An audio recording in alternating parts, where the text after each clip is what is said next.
Kwa majina anaitwa Happiness. Hii gari imekuja hapa toka mchana kwenye muda wa saa 8 hivi. Tulikuwa tumekaa pale nje. Kwa hiyo imekuja kupakia nini? Nyasi zilizokauka. Imefika hapa amepaki gari, amepata chakula, baadaye kama ametafuta watu kumsaidia kupandisha hizo nyasi hapo juu. Kwa baada ya hapo mmoja wao sasa kati ya wale waliokuwa ameleta wamsaidie, akavuta sigara. Kwa hivyo anavuta ile sigara akametupa nini? Ile sigara pale chini. Moto ukashika kuanzia chini. Kwa amekuja kutamaki nini kinaendelea. Unajua upepo ulivyo sasa hivi. Upepo ukao umeshapiga maeneo haya huko. Kwa hiyo wakawa wanajitahidi kuzima moto, wamekimbilia maji kule kwenye kindoo kuzima, lakini ndio hivyo. Hamna msaada wote uliopatikana. Kama unavyojua dunia ya sasa, ukiona tukio lazima tunachukua video badala ya kusaidia. Kwa jina anaitwa Eric Oderi Msaki. Nilipita hapa mchana ile gari nayo ilikuwepo hapa. Sasa jioni hapa moto tumeona moto uko unawaka. Na dereva tukauliza dereva yuko wapi, tukaambiwa yuko msikitini na swali. Wakati tuliona hapa ni ajali ya moto. Majani yalikopo hapo kwenye gari na moto ukawaka. Kwa majina naitwa Daniel Miala, operation officer mkoa wa Morogoro.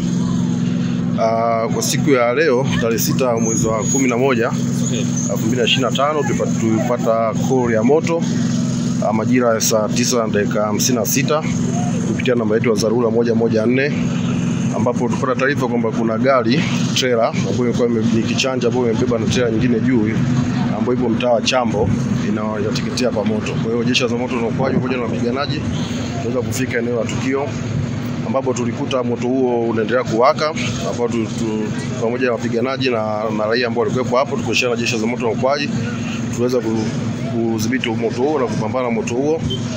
Changamoto kubwa ambayo imetokea ni utoaji wa taarifa. Taarifa zilikuwa zimechelewa sana. Mpaka tumefika tunakuta gari zima imeshateketea. Na hii gari namba T307 DSV ambayo ilikuwa imepaki hapa na ilikuwa imepakia nyanya kama mnavyoona nyanya, ambapo mpaka sasa hivi hatujui kwa inaenda wapi au inatoka wapi, ile ilikuwa imepaki hapa. Na kama unavyoona nyanya pamoja na hizo tenga ambazo zilikuwa zimepakiwa zimeweza kuungua zote.